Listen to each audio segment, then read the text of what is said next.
بسم اللہ الرحمن الرحیم۔ اللہم صلی علی محمد وآلہ وعطرتہ بعدد کل معلوم لک۔ آپ کی خدمت میں حاضر ہے محمد منیب احمد۔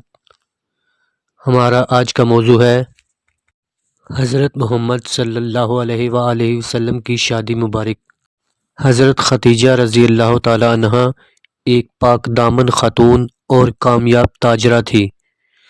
مکہ کا تجارتی قافلہ جب شام جانے لگا تو حضرت خدیجہ رضی اللہ تعالی عنہا نے حضور صلی اللہ علیہ وآلہ وسلم کو بلا کر کہا، اس سال میں سامان تجارت آپ کی نگرانی میں بھیجنا چاہتی ہوں۔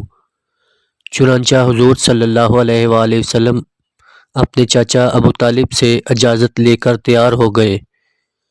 حضرت خدیجہ رضی اللہ تعالی عنہا نے اپنے غلام میسرا کو حضور صلی اللہ علیہ وآلہ وسلم کی خدمت کے لیے ساتھ بھیجا۔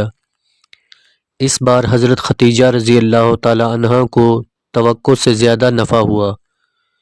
میسرا نے اس طویل سفر میں حضور صلی اللہ علیہ وآلہ وسلم کی دیانت و امانت، کاروباری مہارت اور کردار کی بلندی کے آنکھوں دیکھے احوال بیان کیے۔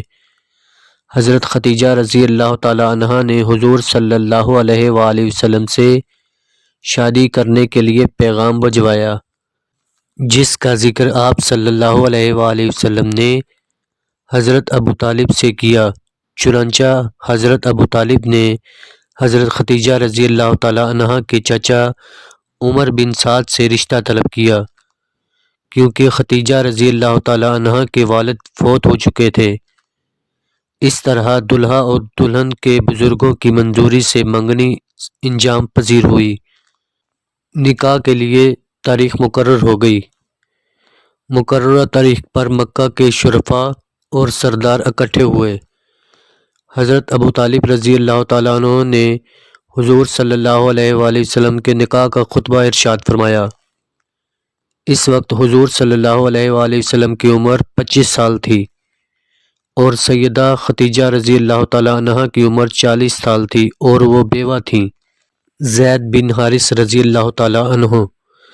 زید بن حارثہ رضی اللہ تعالیٰ عنہ کو ظالموں نے پکڑ کر فروخت کر دیا اور حضرت خدیجہ رضی اللہ تعالیٰ عنہ نے خرید کر حضور صلی اللہ علیہ وآلہ وسلم کو بطور تحفہ پیش کر دیا۔ حضور صلی اللہ علیہ وآلہ وسلم نے اسی وقت زید رضی اللہ تعالیٰ عنہ کو آزاد کر دیا اور بچوں کی طرح ان کے ساتھ پیار و محبت کا برتاؤ فرماتے رہے۔ زید رضی اللہ تعالیٰ عنہ کا باپ حارثہ اپنے بیٹے کے فراق میں دیوانہ ہو کر اس کی تلاش میں جگہ جگہ بھٹکتا رہا۔ جب مکہ پہنچا تو اپنے بیٹے زید رضی اللہ تعالیٰ عنہ کو پہچان لیا۔ حضور صلی اللہ علیہ وآلہ وسلم کے پاس آیا اور عرض کی، زید رضی اللہ تعالیٰ عنہ میرا بیٹا ہے، میں اس کا فدیہ ادا کرنے کے لیے تیار ہوں، آپ اس کو آزاد کر دیں۔ حضور صلی اللہ علیہ وآلہ وسلم نے فرمایا، اپنے بیٹے کو بلاؤ اور اس کو اختیار دے دو، اگر وہ تمہارے ساتھ جانا چاہے تو میں اسے فدیہ لیے بغیر تمہارے ساتھ جانے کی اجازت دے دوں گا، لیکن اگر وہ تمہارے ساتھ جانے کی بجائے میرے ساتھ رہنے کو پسند کرے پھر تمہیں اسے مجبور نہیں کرنا چاہیے۔ حارثہ نے کہا، آپ نے احسان کی انتہا کر دی، مجھے تجویز منظور ہے۔ چنانچہ زید رضی اللہ تعالیٰ عنہ کو بلایا گیا اور اس سے پوچھا گیا کہ تم ان کو جانتے ہو؟ زید رضی اللہ تعالیٰ عنہ نے کہا، ہاں یہ میرا باپ ہے۔ پھر اسے بتایا گیا، اب فیصلہ تیرے ہاتھ میں ہے، اگر تم چاہو تو اپنے باپ کے ساتھ اپنے وطن واپس جا سکتے ہو اور اگر چاہو تو میرے پاس رہ سکتے ہو۔ زید رضی اللہ تعالیٰ عنہ نے جواب دیا، میں آپ کو چھوڑ کر کسی کے ساتھ جانے کو تیار نہیں، آپ ہی میرے لیے باپ کی جگہ ہیں۔